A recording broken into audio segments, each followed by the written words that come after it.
아멘. 할렐루야.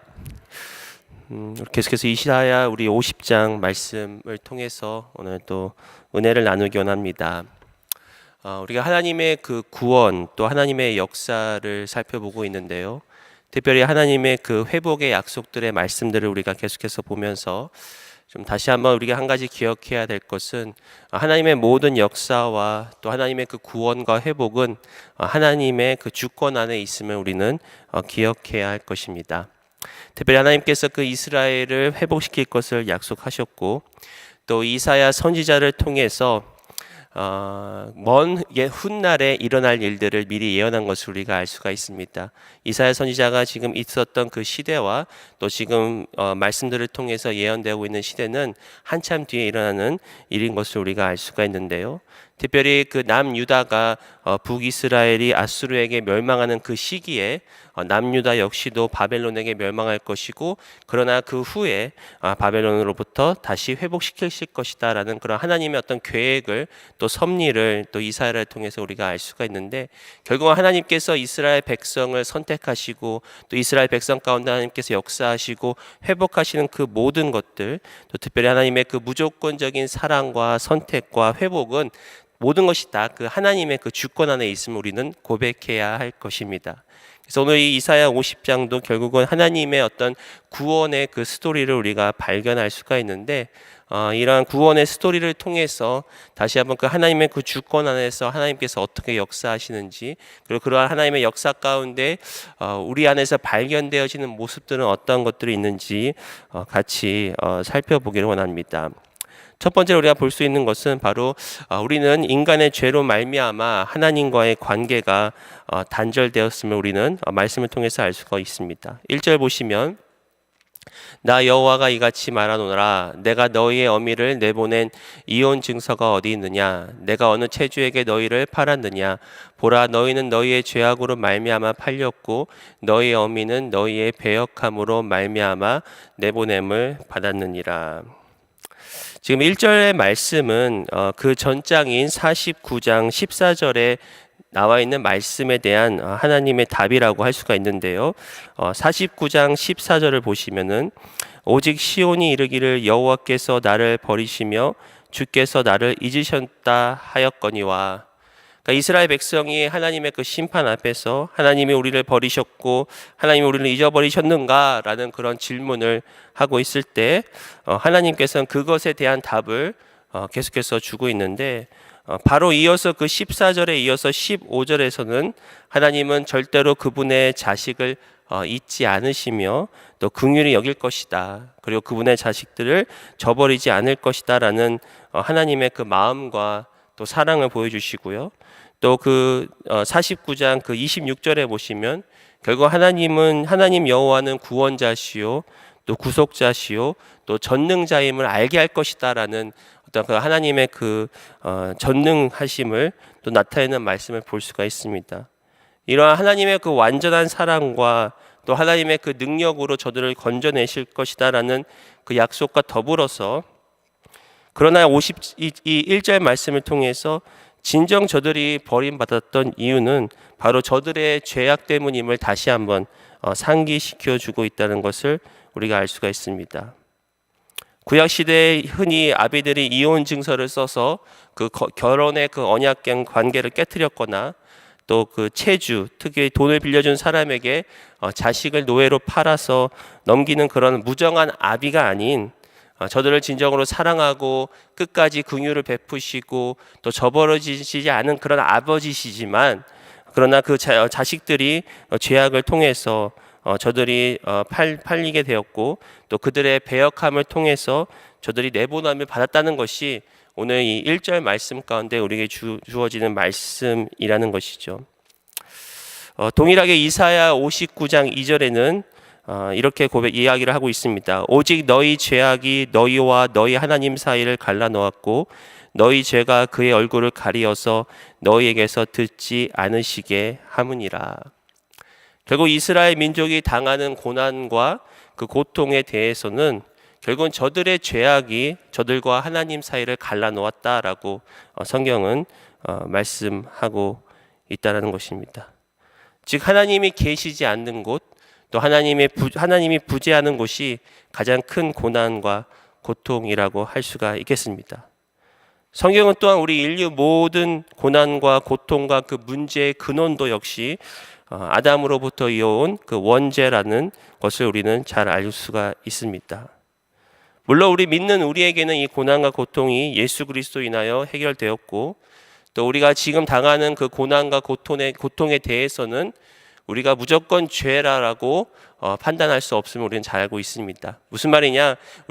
우리에게 당하는 고난과 고통에는 여러 가지 죄가 있고 여러 가지 원인이 있고 또 여러 가지 그런 하나님의 그 뜻이 있지만, 이 보편적인 인류의 모든 문제, 또 고난과 고통, 특별히 이사야 말씀 가운데서 나와 있는 그 이스라엘 백성이 당하는 그 고난은 바로 그들이 하나님께 범죄하였고 그들이 패역하였기 때문에 그들이 스스로가 그러한 일들을 처했다라고 이야기를 하고 있다라는 것이죠.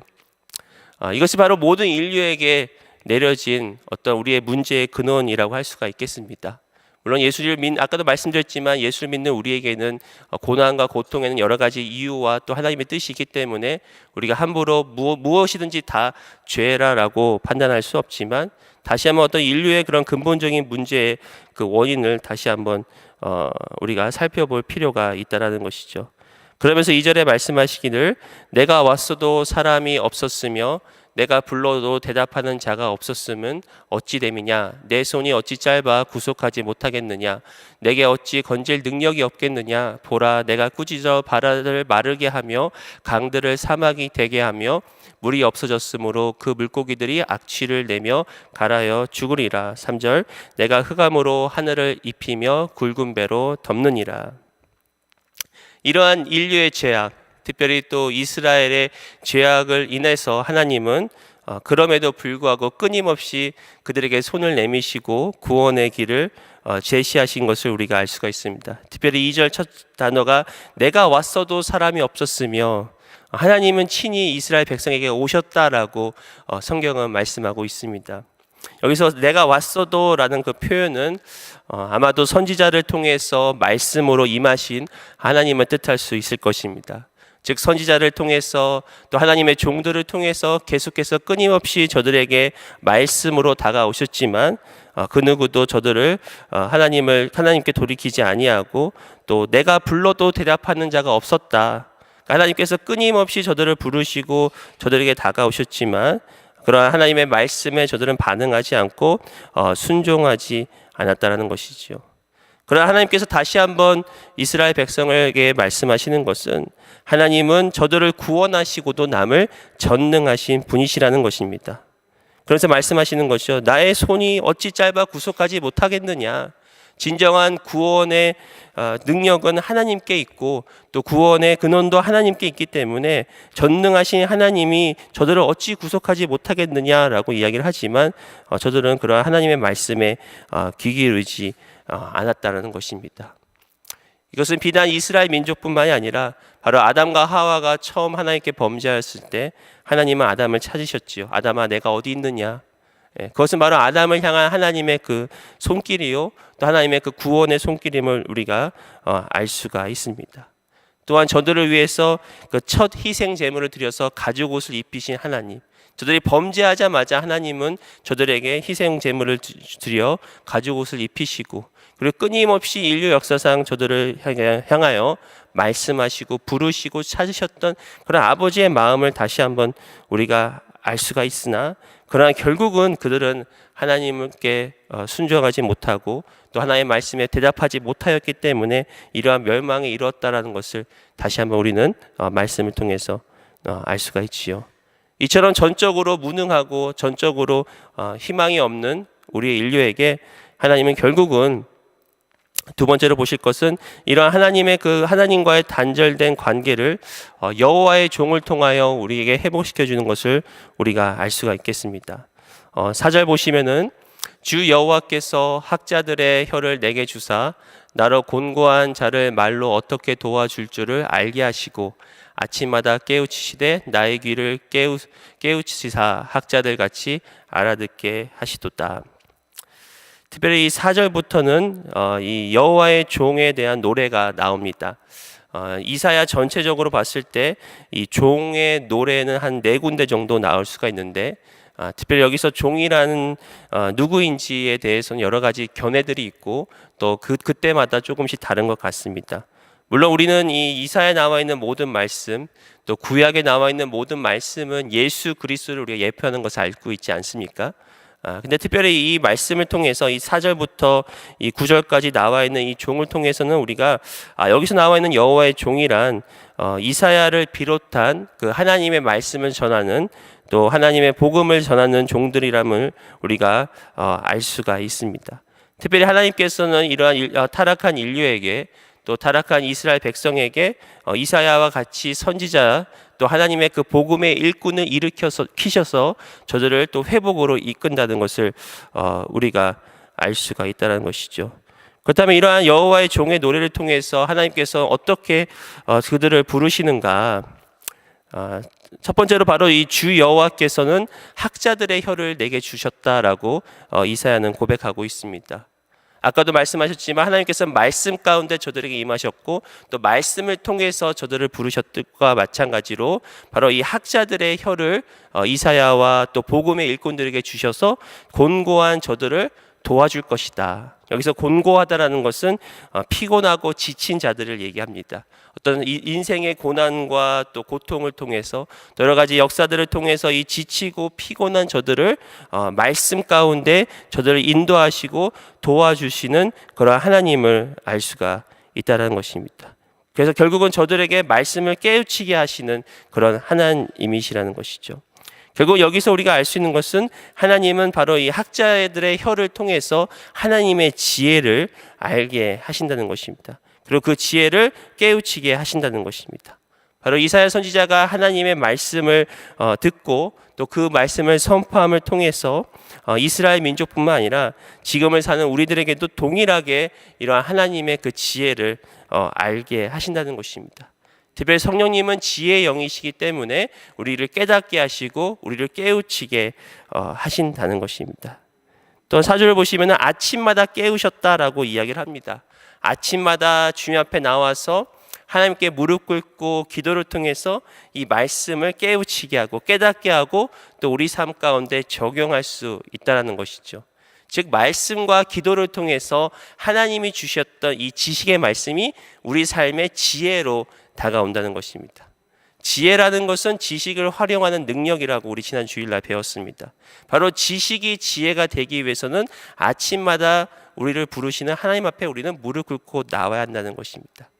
우리가 이 새벽마다 나오는 이유가 우리의 기도 제목을 또 하나님께 아뢰고 또 우리의 사정을 하나님께 아뢰는 것뿐만 아니라 바로 말씀이 우리 가운데 실제가 되기 위해서, 또 말씀의 지식이 우리 가운데 지혜가 되기 위해서 우리는 주님 앞에 머물러 있어야 됩니다. 머물러 있을 때 말씀의 영이신 성령님께서 우리 가운데 다가오셔서 받아서 말씀을 깨우치게 하시고 말씀을 알아듣게 하신다는 것입니다. 우리 새생명 비전교회에 와서 얻는 은혜 중에 하나가 어떤 이 깨달음의 은혜인 것 같습니다. 말씀을 깨닫고 그 가운데 기쁨을 갖고 말씀을 깨닫는 것과 동시에 그렇구나라는 그런 놀라운 그런 은혜를 우리가 날마다 경험하고 있지 않습니까? 그래서 이 새벽에도 다시 한번 우리가 말씀의 귀를 열어서 말씀을 깨닫는 은혜가 있기를 축복합니다. 말씀의 깨달음을 통해서 우리 가운데 지혜로 우리는 그것을 적용할 수 있다라는 것입니다. 또한 5절에 보시면 주 여호와께서 나의 귀를 여셨으므로 내가 거역하지도 아니하며 뒤로 물러가지도 아니하며.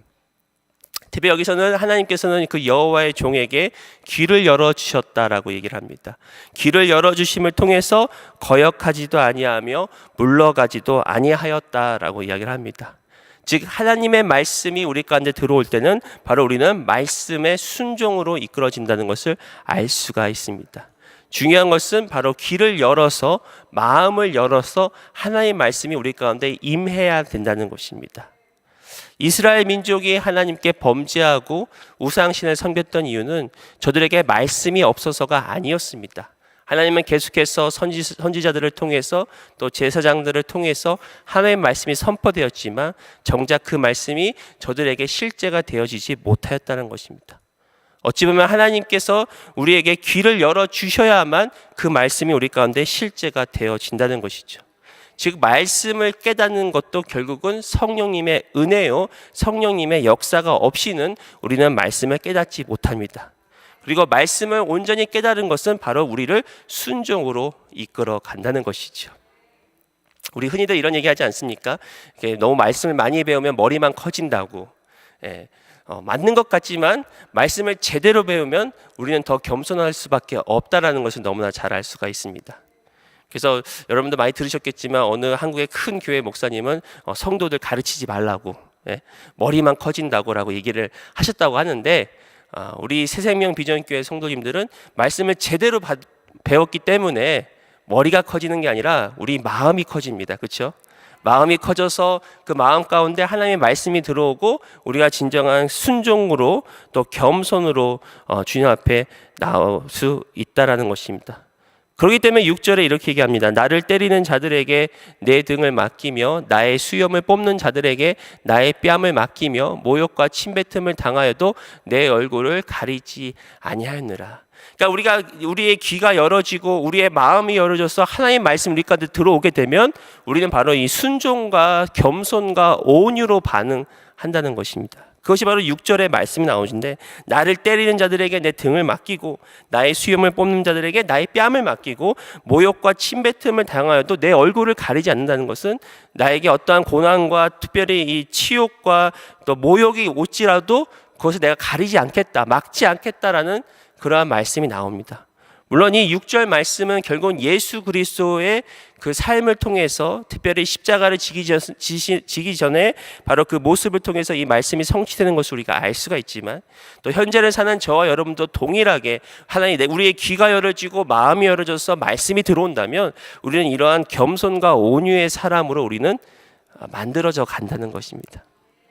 그래서 나를 때리는 자들에게도 내 등을 맡기고 수염을 뽑는 자들에게도 내 뺨을 맡기고 모욕과 침뱉음을 당하여도 이렇게 얼굴을 가리지 않는 그러한 겸손과 온유. 그러니까 궁극적으로 예수 그리스도가 그렇게 사셨고 우리도 동일하게 그렇게 살아야 한다는 것입니다. 근데 중요한 것은 우리가 무조건 노력해서 이 겸손과 온유의 삶을 사는 것이 아니라 우리가 귀가 열어지고 마음이 열려져서 하나님 말씀이 우리 가운데 작용할 때, 역사할 때 우리는 그렇게 살아가진다는 것입니다.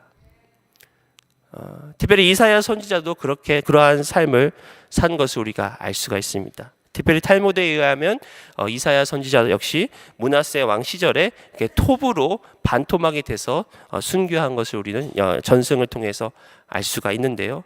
마찬가지로 하나님의 종이란 우리가 하나님의 말씀을 담대히 선포함과 동시에 또 세상에 대해서는 때로는 겸손과 온유로 우리가 세상을 오히려 이기는 그런 역설적인 승리를 갖는 것이 바로 여호와의 종임을 기억하기를 원합니다. 또한 7절 보시면 주 여호와께서 나를 도우심으로 내가 부끄러워하지 아니하고 내 얼굴을 부싯돌같이 굳게 하였으므로 내가 수치를 당하지 아니할 줄 아노라. 하나님께서는 이러한 하나님의 종들을 도우시는 하나님, 특별히 도우시기 때문에 우리가 부끄러워하지 아니하고 우리가 수치를 당하지 아니할 것이다 라고 이사야 선지자는 말씀을 하고 있습니다. 어떻게 보면 이것이 아까도 말씀드린 역설적인 승리라고 할 수가 있겠습니다. 우리는 비록 세상의 겸손과 온유의 모습이기 때문에 때로는 우리를 때리고 우리의 수염을 뽑고 또 모욕과 침뱉음을 하지만 그러한 수치스럽게 우리에게 대하지만 결국 우리는 하나님이 우리를 도우시기 때문에 하나님께서 택하신 종들을 하나님이 도우시기 때문에 우리는 부끄러워하지 아니하고 오히려 수치를 당하지 아니할 것이다 라고 말씀을 하고 있습니다. 바로 세상이 줄 수 없는 그런 평강과 세상이 줄 수 없는 그런 담대함 가운데 우리는 묵묵히 이 길을 걸어 나갈 수 있다라는 것입니다. 그러니까 하나님은 우리를 부르신 것뿐만 아니라 우리를 친히 도우시는 분이시다는 것을 우리가 7절을 통해서 알 수가 있고요. 또 8절과 9절을 보시면 나를 의롭다 하시는 이가 가까이 계시니 나와 다툴 자가 누구냐? 나와 함께 설지어다. 나의 대적이 누구냐? 내게 가까이 나올지어다. 9절 보라 주 여호와께서 나를 도우시리니 나를 정죄할 자가 누구냐? 보라 그들은 다 옷과 같이 헤어지며 좀이 그들을 먹으리라. 여기서 우리가 또 배울 수 있는 이 하나님의 종들에게 하나님은 어떻게 하시냐? 바로 우리를 의롭게 하시겠다. 또 우리와 가까이 계시겠다라고 말씀을 하고 계십니다. 특별히 의롭게 하시겠다는 것은 하나님께서 우리를 하나님과 같이 특별히 의롭게 또 여기시겠다는 걸 얘기할 수 있고, 또한 하나님께서 우리가 가까이 계시기 때문에 우리가 다툴 자가 없고 또 우리의 대적이 없을 것이다. 특별히 우리를 하나님으로부터 우리를 정죄하는 그 저들을, 또 우리를 정죄하고 우리를 비판하는 저들이 우리에게 있을 것이 아닌 것이다. 그래서 9절에 보시면 주 여호와께서 나를 도우시리니 나를 정죄할 자가 누구냐라고 이야기를 합니다. 바로 하나님께서 우리를 불러주셨기 때문에, 또 하나님께서 우리를 의롭게 여기시고 우리를 의롭게 여기시기 때문에 우리는 정죄함을 당하지 않을 것이다. 바로 이 모든 것들이 하나님께서 부르신 여호와의 종, 또 저들을 구원케 하시는 여호와의 종을 통해서 우리에게 주시는 은혜라고 할 수가 있지요. 그래서 이사야 50장 10절과 마지막 11절은 결국은 그렇기 때문에 우리는 오직 이 하나님만 의지하고 하나님만 신뢰함으로 우리는 구원을 얻을 수 있다라고 우리에게 말씀을 하고 있습니다. 10절 보시면 너희 중에 여호와를 경외하며 그의 종의 목소리를 청종하는 자가 누구냐? 흑암 중에 행하여 빛이 없는 자라도 여호와의 이름을 의뢰하며 자기 하나님께 의지할지어다. 바로 이 4절부터 9절까지 그 여호와의 종을 통하여 구원을 이루시는 하나님, 또 여호와의 종들에게 은혜를 베푸시는 그 하나님, 그러기 때문에 그러므로 10절에 우리는 먼저 해야 될 것은 바로 하나님을 경외하라는 것입니다. 하나님을 온전히 경외하는 것이 모든 지혜의 근본이라고 말씀하신 것 같이 우리는 하나님만을 경외하고 하나님만을 섬기고, 또 두 번째로 그의 종의 목소리를 청종하라라고 말씀하고 있습니다. 바로 하나님께서 택하신 여호와의 종, 이것은 또 이사야 같은 선지자일 수도 있고, 또 하나님의 복음을 전하는 복음의 일꾼일 수도 있고, 또 더 나아가서는 바로 영원한 하나님의 종이신 예수 그리스도를 뜻할 수가 있습니다. 바로 그 하나님의 그 종의 목소리를 청종하라라고 얘기합니다. 하나님의 말씀을 귀 기울이라고 말씀합니다. 그러면서 결국은 여호와의 이름을 의뢰하고 하나님을 의지하는 자들을 하나님께서 구원할 것이다. 왜냐하면 하나님께서는 이 여호와의 종을 통하여 우리의 모든 구원을 이미 예비하셨고, 또 하나님의 주권적인, 또 하나님의 무조건적인 사랑과 선택을 통해서 그의 백성을 끝까지 저버리지 아니하시겠다고 말씀하시는 주님께서 결국 우리가 해야 될 것은 무엇이냐? 하나님을 경외하고 그 하나님의 그 목소리를 청종하고, 그리고 하나님의 이름을 의뢰하고 의지하는 것만이 그것이 살 길이다라고 이야기를 합니다. 그런데 이스라엘 민족이 범했던 그 실수와 범죄가 바로 11절에 나오고 있는데, 보라, 불을 피우고 횃불을 둘러띈 자여, 너희가 다 너희의 불꽃 가운데로 걸어가며 너희가 피운 횃불 가운데로 걸어갈지어다. 너희가 내 손에서 얻을 것이 이것이라. 너희가 고통이 있는 곳에 누우리라. 그러나 이스라엘 백성은 스스로가 불을 피웠습니다. 그리고 스스로가 횃불을 둘러서 저들이 불꽃 가운데 지나가며 또 저들이 횃불 가운데서 걸어갔다라고 말씀하고 있습니다. 이 말은 무엇이냐? 바로 저들이 그 흑암, 저들이 지나고 있는 이 고통과 이 고난의 세월을 스스로 해결하기 위해서, 잠시 잠깐 비치는 그런 광채를 비추기 위해서 스스로가 횃불을 붙이고 불꽃을 붙였다는 것입니다.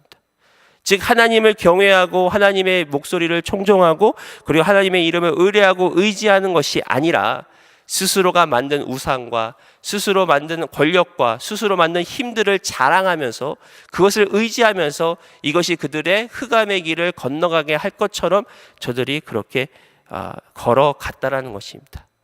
그래서 하나님은 저들에게 말씀하십니다. 너희가 내 손에서 얻을 것은 이것이다. 바로 너희가 고통 가운데 있는 곳에 누울 것이다 라고 하나님이 오히려 저들에게 말씀하고 있다는 것이죠.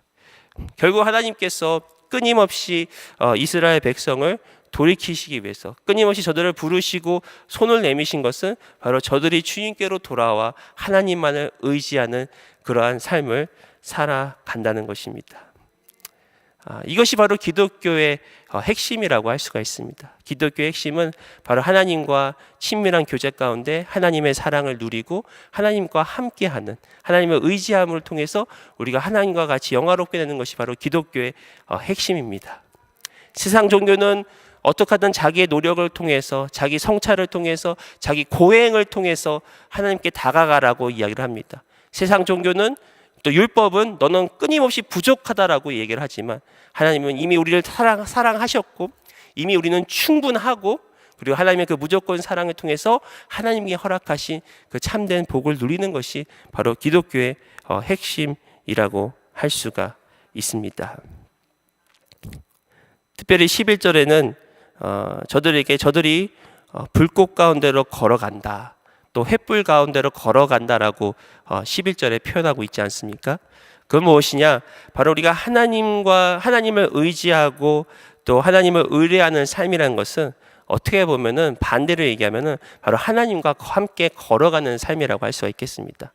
그러니까 여기서 지금 성경은 저들이 횃불 가운데 걸어가고 불꽃 가운데 걸어간다는 것은 바로 그것을 의지하는 그런 삶을 얘기하는 건데, 우리도 마찬가지로 하나님을 의지한다는 것은 결국은 하나님과 동행한다는 것입니다. 하나님과 함께 걸어간다는 것입니다. 그렇기 때문에 우리 신앙의 여정은 바로 하나님과 함께 걸어가며 주님을 바라보는 것이라는 것입니다. 그래서 좀 이렇게 하나님과 함께 걷는다라는 의미에 대해서 조금 묵상을 하면서 몇 가지 정리해 봤습니다. 첫 번째, 우리가 하나님과 함께 걸어가기 위해서는 하나님과 같은 방향을 갖고 있어야죠. 바로 하나님의 그 뜻을 우리가 품어야 합니다.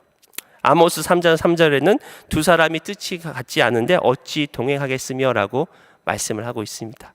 바로 하나님의 뜻을 알고 또 하나님의 뜻에 내 뜻을 순복하고 하나님과 함께 걷는 삶이 진정한 축복된 삶임을 믿으시길 바랍니다. 또 하나님과 함께 걷는다는 것은 하나님과 리듬을 맞추는 것입니다. 그렇죠? 함께 걷기 위해서는 서로 간의 리듬을 맞춰야 되죠.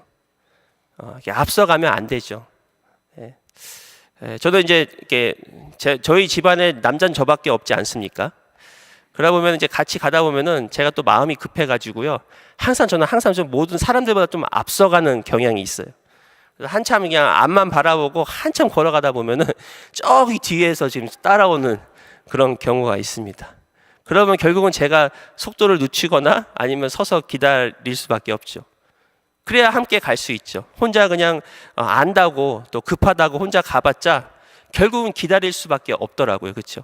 뭘 하더라도 어쨌든 마지막에는 같이 만나야 됩니다. 마찬가지로 우리가 하나님과 함께 동행한다는 것은 하나님과의 좀 리듬을 맞출 그런 필요가 있습니다.